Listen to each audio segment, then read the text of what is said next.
Picture this, it's 1999, and everyone you know is suddenly a genius investor. Your dentist is buying tech stocks. Your neighbor quit his job to day trade. Companies are adding .com to their name and watching their stock price triple overnight. Then March 2000 hits and 5 trillion in market value evaporates in 2 years. Lives are destroyed, retirements vanish, and everyone asks the same question. How did we not see this coming? Now fast forward to today. Replace .com with AI-powered, replace your dentist with venture capitalists, and replace that $5 trillion with what might become the most expensive mistake in human history. Welcome to the AI bubble. And unlike 1999, this time we're burning through real resources: electricity, chips, talent, and enough money to solve actual global problems. The question isn't whether this bubble will pop, it's what happens to civilization when it does.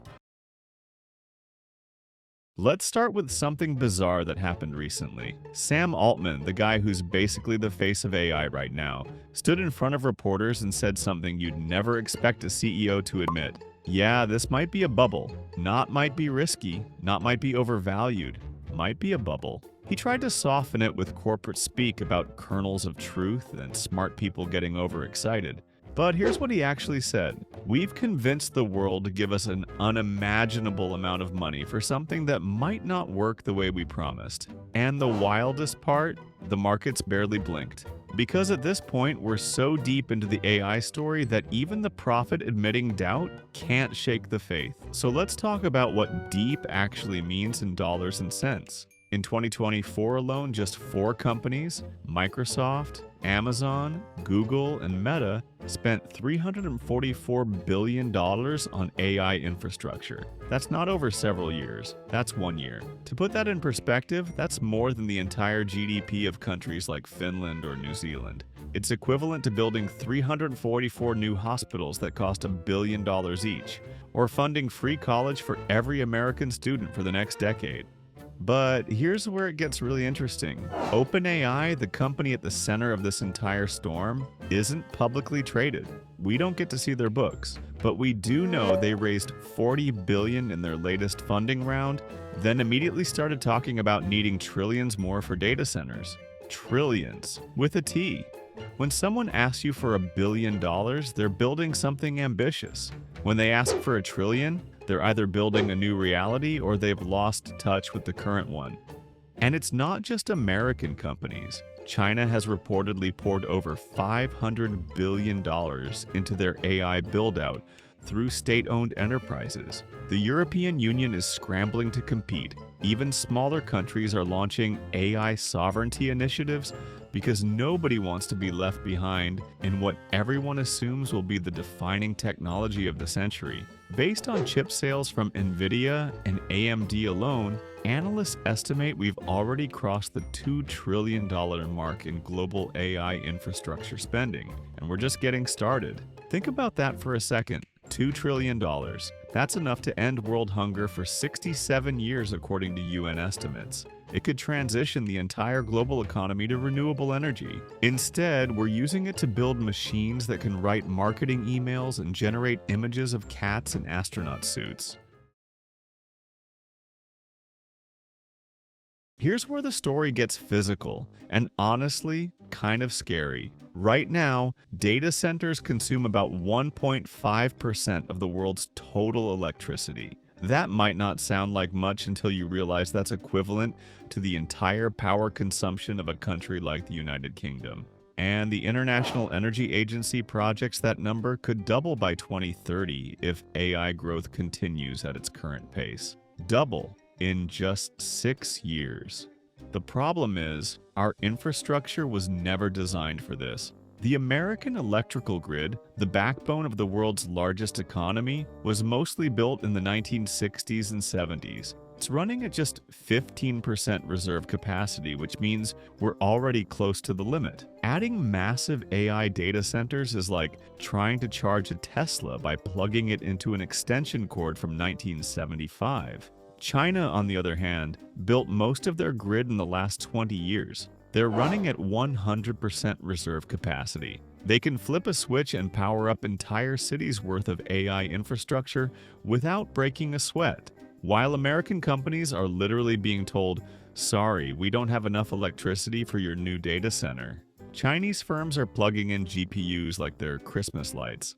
And here's the kicker that affects every single person watching this. Electricity prices in the US have nearly doubled in the past 3 years.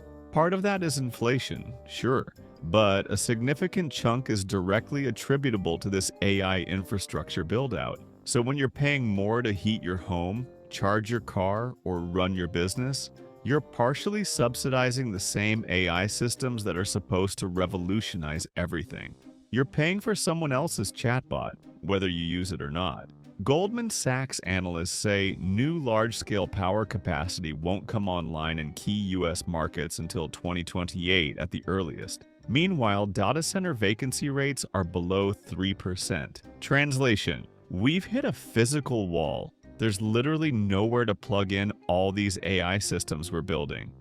The AI boom just crashed into the laws of physics, and physics is winning. Now, let's talk about what might be the most damning statistic in this entire story. MIT released a report called The Gen AI Divide that studied how companies are actually using generative AI in the real world. And they found something shocking. 95% of companies using generative AI are seeing zero return on investment. Not disappointing returns, not underwhelming results. Zero. These companies bought into the hype, integrated AI into their workflows, trained their staff, and got nothing back. It's like buying a sports car that looks incredible in the showroom, but won't start once you get it home. The 5% that are seeing results aren't doing anything magical. They're just focusing on one specific boring task, usually something like automating invoice processing or customer service routing and making that faster. They're not trying to replace entire departments or fundamentally reinvent their business. They're just using AI as a very expensive shortcut for paperwork. But why are 95% failing? Is it just bad implementation?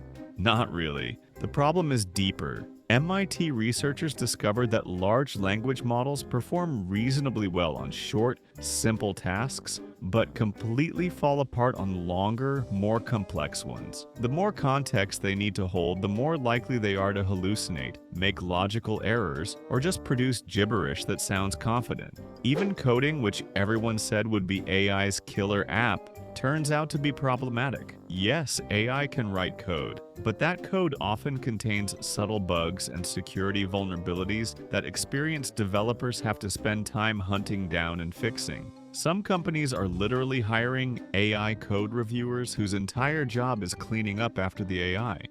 Think about the irony there. We built AI to replace junior developers. Instead, we're hiring junior developers to babysit the AI. That's not automation. That's just adding extra steps. And then there's the platform stability issue that nobody talks about publicly, but everyone complains about privately. These AI systems change so rapidly that they keep breaking their own ecosystems. When OpenAI rolled out a major update earlier this year, it quietly deprecated support for custom GPTs that thousands of developers had built their businesses on. Tools broke overnight. Integrations stopped working. Companies that had spent months building on the platform suddenly had to scramble to rebuild everything. Imagine if Microsoft released a Windows update that deleted half the programs on your computer. That's what building on AI platforms feels like right now. You're constructing a house on a foundation that randomly shifts beneath you. So if the technology isn't ready, if the returns aren't there, if the infrastructure can't support it, why is everyone still pouring money in? The answer is embarrassingly human.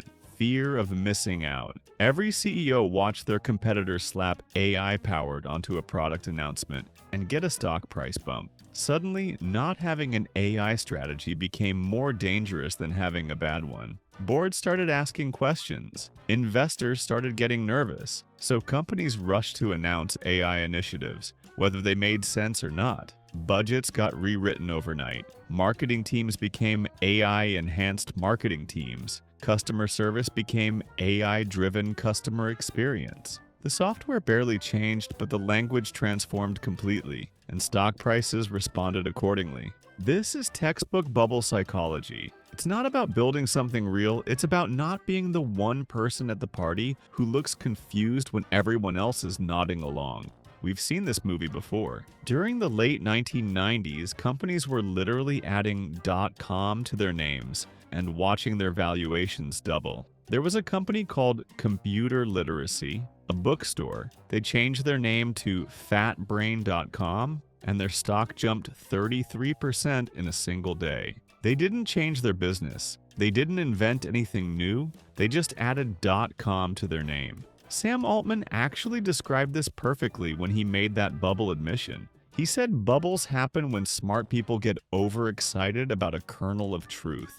The internet was real, but most .com companies weren't real businesses. They were PowerPoint presentations with logos.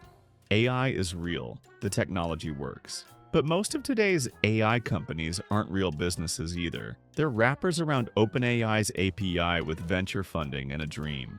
Here's a side story that reveals how distorted this bubble has made our perception of reality. Over the past 2 years, thousands of workers, especially junior developers and entry-level professionals, convinced themselves they couldn't find jobs because AI had already replaced them.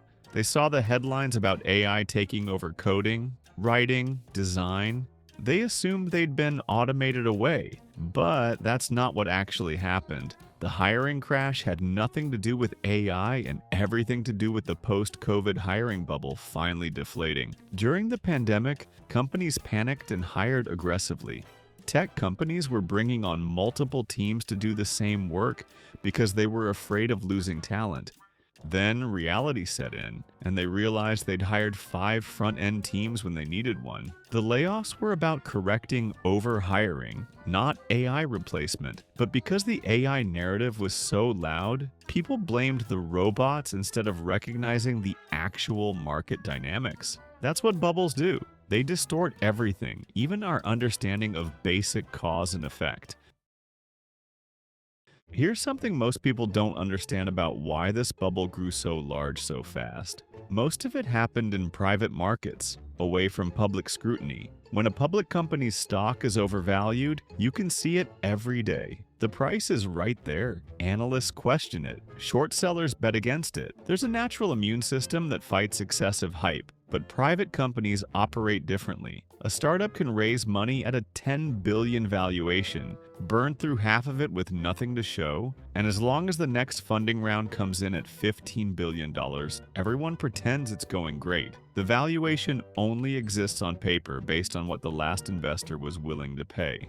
Coastal venture capitalists are quietly calling this the largest private tech bubble in history. And these are the same people who once funded Juicero, a $400 million startup that made a Wi-Fi connected juicer that squeezed proprietary juice packets you could squeeze just as easily by hand. If they are calling it a bubble, it's a bubble. In public markets, the AI story is being carried almost entirely by about 7 to 10 mega-cap companies: NVIDIA, Microsoft, Amazon, Meta, Google, Tesla, and a few others. These companies have seen their valuations skyrocket based on AI promises. But here's the thing about carrying something that heavy. Eventually, you get tired. Goldman Sachs expects AI infrastructure spending to slow down soon, simply because even these giants can't sustain $300+ billion annual spending indefinitely without showing proportional returns. And when that spending slows, the growth story that's been driving their stock prices evaporates. The entire S&P 500's gains over the past 2 years have been disproportionately driven by these AI-focused companies. If they stumble, they're taking a significant chunk of everyone's 401k with them.